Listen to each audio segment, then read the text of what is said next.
서울의 심장이 뛴다. 오빤 강남스타일. 세상을 향한 열정이 흐른다. 오빤 강남스타일. 여기 우리의 마음이 있다. 강남스타일.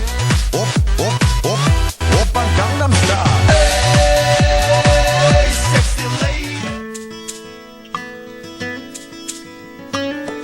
레이디. 2012년 가을, 새로운 서울시 청사가 모습을 드러냈다.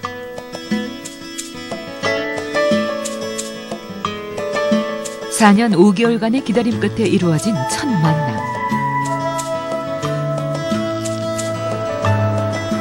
사람들은 이 새로운 건축물을 마음에 담고 있다. 미래를 구현한 듯한 디자인이 너무 크고 웅장해서 기분이 좋고요. 또 서울 시민들이 다 같이 이용할 수 있는 서울 광장을 하나 만들어 놓은 것 같아서 또 와보고 싶다는 그런 생각이 들었어요. Designed for humans.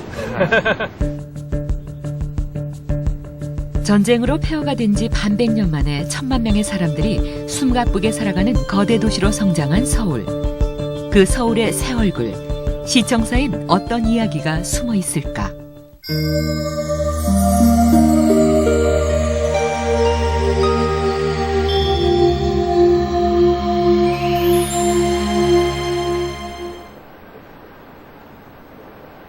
서울시청사는 관건물이 갖는 고층과 수직적인 건물 형태를 벗고 지상 13층, 지하 5층 규모의 공간으로 탄생됐다. 소통의 이미지를 강조하기 위해 건물 외벽 소재로 유리를 선택했다. 특히 서울광장과 마주한 남측 유리벽엔 각기 다른 모양의 삼각형 유리 1,604장이 설치됐다. 유리 한 조각의 무게는 최소 100kg. 다양한 문화가 공존하는 서울의 모습을 상징하듯 각기 다른 모양의 삼각형 유리를 붙이는 공정은 그 자체가 전쟁 같았다. 1,604장 유리가 단 한 장도 똑같은 유리가 없습니다. 그 디자인한 그 유리 한 장 한 장을 현장의 그 위치에 맞춰가지고 설치를 하는데 사실은 정밀한 3D 설계를 했음에도 불구하고 막상 가져와서 설치를 하려다 보면 안 맞는 경우가 이제 종종 생기는 게 워낙 각도가 막 제각기다 보니까 이 각도가 좀 잘 안 맞는 이런 경우도 생겼고요. 거대한 유리벽 맞은편엔 7층 높이의 녹색 정원, 에코플라자가 있다. 갖가지 식물이 쾌적한 실내 공기를 만들어주는 이 정원은 조성 초기엔 에너지 효율 문제로 반대에 부딪혔다. 아트리움은 여름철에 굉장히 불리한 걸로 알려져 있죠. 그 이유가 거대한 최적 때문입니다. 그 부분을 공조를 하려면 에너지 소비량이 굉장히 많이 들어가죠. 저희 이제 신청사에서는 이 거대한 아트리움 공간을 최대한 자연환기를 도입해서 에너지 소비를 최소화시키는 데 주력을 했습니다. 에너지 낭비 문제 해결을 위해 유리벽 내부에 또 하나의 벽을 설치하는 이중 외피 시스템을 도입했고 3중 유리창이 설치됐다. 3층 높이엔 온도 변화에 따라 자동으로 개폐되는 44개의 유입창을 설치했다. 여름철이면 외부 공기가 내부에 더운 공기를 밀어 올려서 12층 배기창을 통해 배출될 수 있도록 한 것이다. 환기가 얼마큼 잘 되는지가 상부의 온도를 감소시키는 데 굉장히 중요한 역할을 하는데 그것은 연기에 의해서 가시화라는 기법을 통해서 저희가 확인할 수 있습니다. 그래서 실측 기간 동안 저희가 여러 차례에 걸쳐서 가시화 실험을 실시를 했고요. 가시화 실험을 통해서 에코플라자 공간 안에서의 환기가 저희가 의도한 대로 잘 이루어지고 있다라는 것을 확인할 수가 있었습니다. 공공건물로는 유일하게 에너지 1등급을 받은 서울시 신청사. 신청사엔 태양광 발전을 통해 전기 에너지를 생산하고 또 태양열 에너지를 로비 바닥 복사에 이용하는 그린 에너지 시스템이 도입됐다. 우리 현재 서 계시는 기계실 바닥에가 지열을 흡수하기 위해서 약 200m 정도의 깊이로 천공을 했습니다. 이 공수가 약 157공이 설치가 되어 있고 그 157공을 엮어서 그 안에 배관을 집어넣어서 그 배관에 물을 흘려서 지열과 열교환을 해서 그 배관이 현재 이쪽으로 연결돼서 지상으로 흡수하게 되겠습니다. 친환경 에너지 시스템 도입으로 전체 에너지 사용량의 28.3%를 절감할 수 있게 됐다. 신청사에 친환경 공법이 도입됐다면 100년 가까이 시청 건물로 사용됐던 옛 청사엔 첨단 건축 기법이 도입됐다. 철거냐 보존이냐를 놓고 한때 논란이 일었던 옛 청사 건물. 결국 문화재로 지정된 건물 전면부인 파사드를 보존한 채 공사가 진행됐다.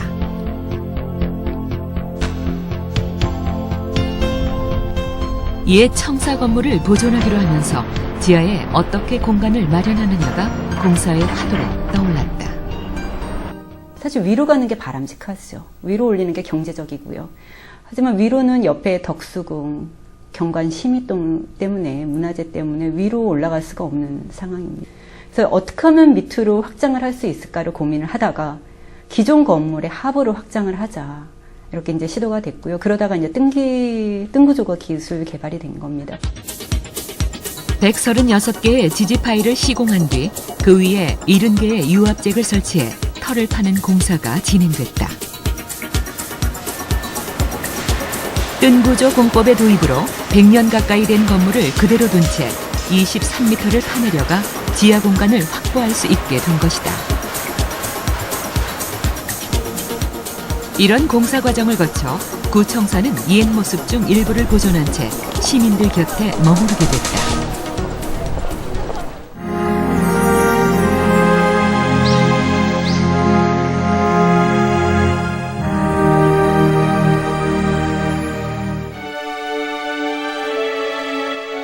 압축된 시간 속에 고도 성장을 이루고 세계화의 중심에 선 대한민국의 수도 서울. 서울엔 환희와 영광의 역사가 공존하고 있다. 엇갈린 역사의 기억이 공존하는 것은 서울시 청사도 마찬가지다. 지난 1966년부터 30년 넘게 서울시 공무원으로 재직했던 김의재 전 서울시 부시장. 옛날에는 여기가 제가 시청에 근무할 때는 우리 시청 건물이 여기 안 있었어요. 그래서 이렇게 번화하지 않았는데 지금 상당히 번화해졌네요. 여기 한적한 길이었었는데.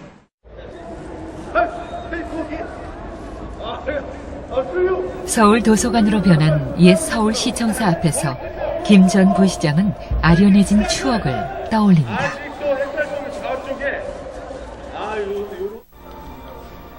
이곳엔 혼돈과 질서가 공존했던 서울의 역사가 고스란히 남아있다. 삼풍사고 보상대책에 대한 기한 했어요. 이게 내 사인이거든. 조수시장 선거. 그 옆에 있는 게 나잖아. 지난 1926년 일제강점기에 경성부청사로 지어진 구청사는 광복 이후엔 시청 건물로 사용됐다. 지난 시절에도 수차례 신축과 중축이 추진된 구청사. 최병렬 시장님이 이제 청사 이전에 관한 백인위원회를 구성을 해가지고 청사를 이전할 것인지 이 자리에 재축을 할 것인지 하는 문제 때문에 토의를 한 1년 가까이 했어요. 우여곡절 끝에 구청사는 건물 전면부와 중앙홀을 보존한 채 서울 한복판 그 자리에 머무르게 됐다. 사실 우리나라 서울이 600년 이상 된 도시죠. 그런데 그 600년 도시에 걸맞는 과거의 역사적 흔적들이 조선시대 그 5대 궁궐 그리고 일부 이제 종교시설과 학교를 빼고 나면은 거의 다 이제 사라졌죠. 이것을 보존함으로써 도시의 어떤 연속성을 지킬 수 있고 또 그 시대에 따라서 변화되어 온 다양한 건축 양식을 보존하면은 도시의 그 생기를 줄 수 있고 다양함을 줄 수가 있습니다. 수많은 시간과 역사, 희망과 절망을 가슴에 묻은 채 서울도서관이라는 이름으로 역사의 이막을 맡게 된 구청사. 각종 자료와 도서 20만 점, 400여 석의 열람실을 갖춘 문화공간으로 변신해 서울 시민의 품으로 돌아왔다. 이에 청사 변신의 백미는 건물 전면부인 파사드 부분을 차지하고 있는 벽면 서가다. 무려 건물 5층 높이의 벽이 서가가 된 것이다. 일제강점기 건물인 구청사를 도서관으로 개조한 것은 지식을 쌓아 다시는 치욕의 역사를 반복하지 않겠다는 의지의 상징이다. 아, 여기 누가 앉아 있었을까, 누가 오는 거였을까 하고 그러던 공간이었는데 이제 서울 시민들이 다들 찾을 수 있게 된 것도 되게 의미가 있다고 생각하고요. 비둘기집으로 불리던 구청사 맨 꼭대기층은 공사를 진행하면서 나온 옛 자재들을 전시해 박물관으로 꾸몄다.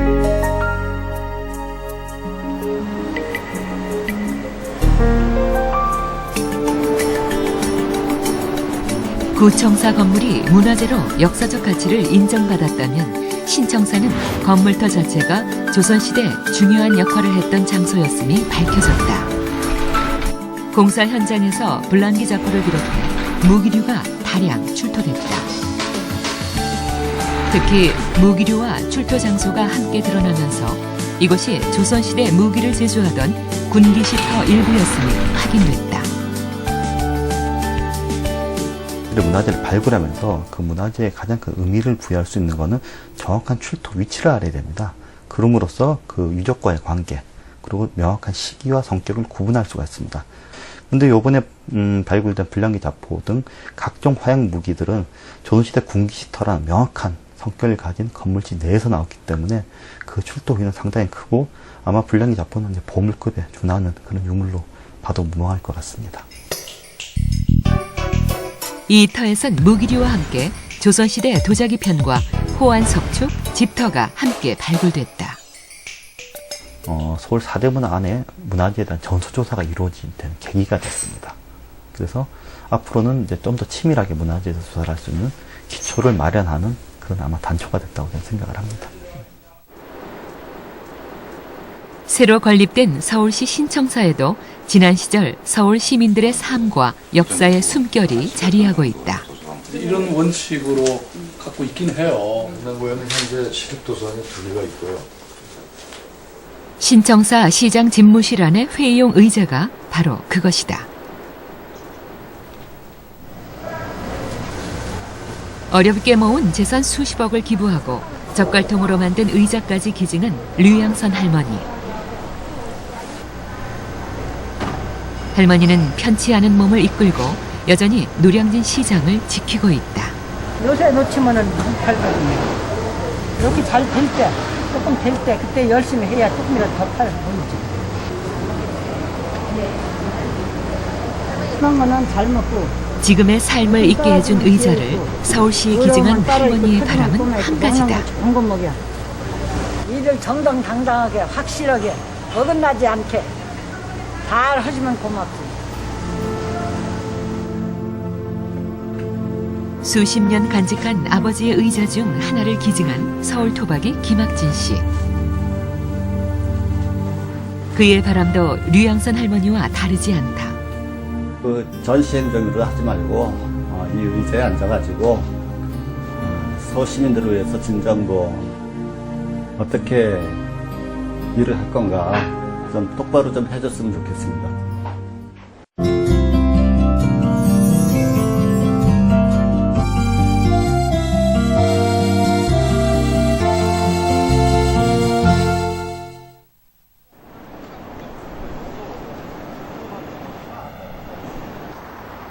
사람이 살지 않는 공간은 건축물로 의미를 가질 수 없다. 시민들의 마음이 닿지 않는 시청사는 서울의 얼굴이 될 수 없다. 그래서 시청사를 새로 지으면서 시민들과의 소통을 가장 중요한 건축 포인트로 정했다. 제가 제일 관심을 갖고 생각한 거가 서울광장이었습니다. 서울광장은 서울에 이제 얼마 남지 않은 오픈된 공용 공간입니다. 사람들이 또 모이기도 하고 그리고 또 역사적으로 가장 사람들한테 잘 인지되는 장소 아닙니까? 저는 건물 안에도 광장을 만들고 싶었어요. 그 결과 신청사 곳곳엔 시민을 위한 열린 공간이 마련됐다. 우선 신청사 1층에는 시민들의 민원을 담당하게 될 열린 민원실과 장애인 관련 부서가 배치됐다. 다른 부서와 달리 시청을 찾는 장애인들의 동선을 고려해 1층에 둔 것이다. 예전에는 이제 불편한 게 되게 많았고요. 이제 뭐 오래됐다는 그런 이유 때문에 편의시설도 되게 안 돼 있었고요. 그래서 저희가 다닐 때 또 좁았고요. 그래서 되게 어려운 점이 많았는데요. 일단 좀 여기 오니까 이제 제가 이제 마음대로 다닐 수 있다는 게 정말 좀 마음에 드네요. 네, 잘 만든 것 같아요. 바로 그렇다 보니까 전형적인 발동입니다. 또한 지상 8층과 9층엔 최첨단 공법으로 지어진 536석 규모의 다목적 홀이 생겼다.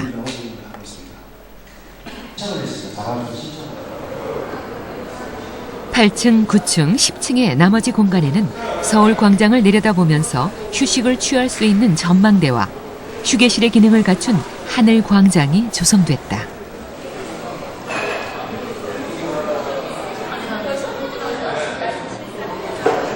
이 모든 시설은 시민들이 언제라도 이용할 수 있는 시민을 위한 공간이다. 그래서 다목적 홀 부분하고 시민 라운지, 하늘광장 이런 부분이 있는데 이거는 이제 공중에 구조체로 떠 있습니다. 이거는 굉장히 또 획기적인 하나의 또 기술로 건축 기술로 볼 수 있거든요. 사실 그게 떠받치기가 힘드는데 우리는 ETF라는 초경량 소재를 이용해 가지고 그 부분들을 커버해서 공중에 떠 있는 공과 같이 구와 같이 만들어서 시민들이 언제나 또 거기 와서 즐길 수 있도록 그 부분을 할애를 했습니다. 9층 하늘광장엔 장애인 바리스타가 활동하는 행복 플러스 카페가 있다. 밀려드는 손님들로 늘 바쁘지만 행복한 하루하루를 보내고 있다는 바리스타 주황성 씨. 그에게 시청사는 어떤 의미일까?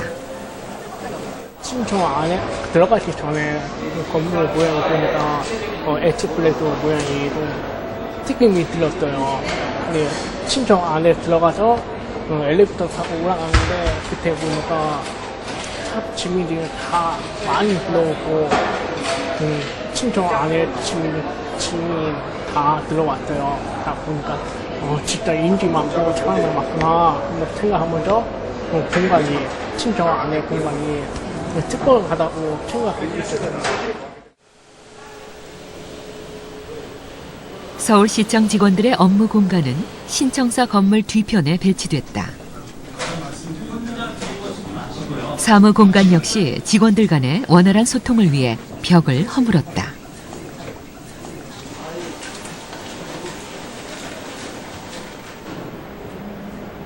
서울시 신청사 지하엔 시민청으로 불리는 소통의 공간이 마련됐다.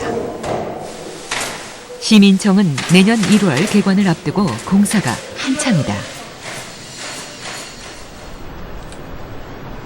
서울광장, 지하철 1, 2호선과 바로 연결돼 있는 시민청.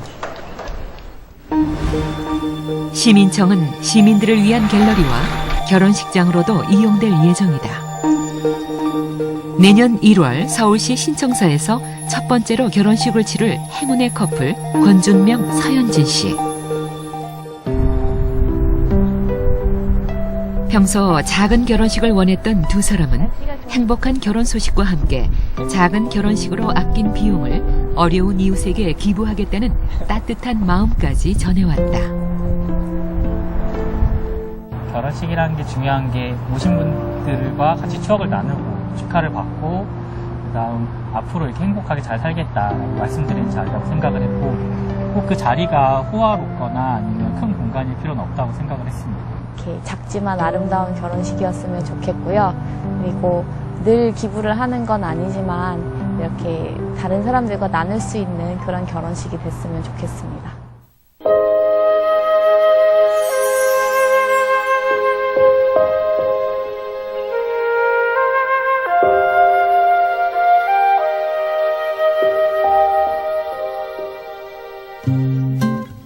(600년) 고도 서울. 그러나 건축물로 보면 서울은 꼭 20대 청년 같다. 늘 새로운 시도가 있고 오래된 건물을 그대로 둬야 할지 없애야 할지 고민도 끊이질 않는다. 서울시청사도 지난 4년간 그 고민의 중심에 서 있었다. 신청사 건립 추진 초기부터 수차례 디자인이 바뀌었고 2008년 건축이 시작됐지만 지금까지 디자인 논란이 끊이지 않고 있다. 신청사의 문제점은 우선 그 완성도 면에서 건축을 조금만 한 사람이면 그 건물이 가지고 있는 그 완성도가 현격히 떨어져서 심지어는 어글리하다, 추하다라고 할 정도로, 그래서 외국 사람에게 보여주기에 민망할 정도로, 참 부끄러울 정도로 현재 상태가 물리적인 상태는 그렇습니다. 신청사가 앞에 건물하고 어울리지 않는다. 저는 그거는 당연하다고 생각해요. 저는 1920년에 그때 필요해서 그때 지은 집하고 2012년에 지은 집하고 같아질 수가 없다고요. 근데 같아지지 않았을 때 뭐가 문제냐? 저는 문제가 없다고 생각을 하고 오히려 더 좋다고 생각을 해요. 익숙했던 장소의 변화는 사람들에게 아쉬움과 기대를 던진다. 서울시청사 변화의 뒤편에 논란과 이야기가 쌓이게 된 이유이기도 하다. 대한민국 수도 서울을 대표하는 서울시청사. 전문가들은 이 새로운 건축물의 디자인에 대해선 비판을 하면서도 새로운 시도에 대해선 대체로 후한 점수를 주고 있다. 저희가 이제 청사를 계획을 할 때 보통 이제 높게 이제 수직으로 짓는 게 일반적인데요. 이제 수평으로 짓다는 것 자체가 이제 발상의 전환이라고 생각이 들고요. 그리고 또 하나는 이제 그 기존 그 건물, 오래된 건물을 어떤 식으로 활용할지에 대한 게 또 중요한 계기를 마련했다고 봅니다. 지난 10월 13일 4년 5개월의 공사를 마치고 수많은 기대와 우려 속에 서울시청사가 마침내 문을 열었다. 여기 서울시청은 말할 것도 없고 우리 서울시가 정말 자연으로 가득 찬, 그래서 정말 역사와 자연과 사람의 냄새가 아주 풀풀이 공무원들의 힘만으로 되겠습니까? 여러분들 함께 해주셔야 되겠죠?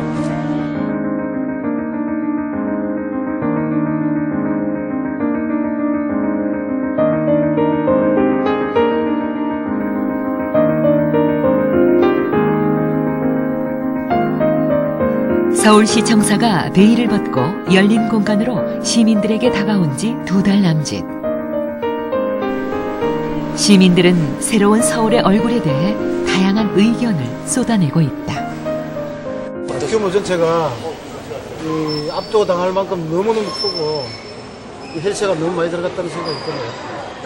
디자인이 앞에도 봤고 뒤도 봤고 뒤가 조금 밋밋하네, 앞에보다. 시청하면 되게 딱딱한 생각 많이 드는데 그거 보고 호기심도 생기고 들어가 보고 싶고 그런 생각이 듭니다. 고층 건물의 위상도 디자인의 화려함도 같지 않은 서울시청사. 그러나 지금 시민들은 이 건축물에 마음을 담고 있다.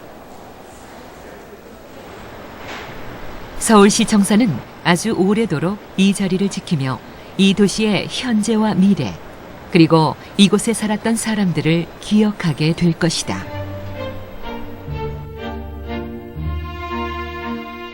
서울 도심 한복판.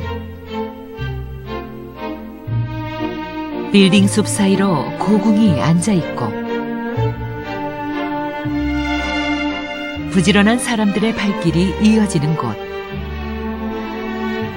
그곳에 서울의 새로운 얼굴이 모습을 드러냈다.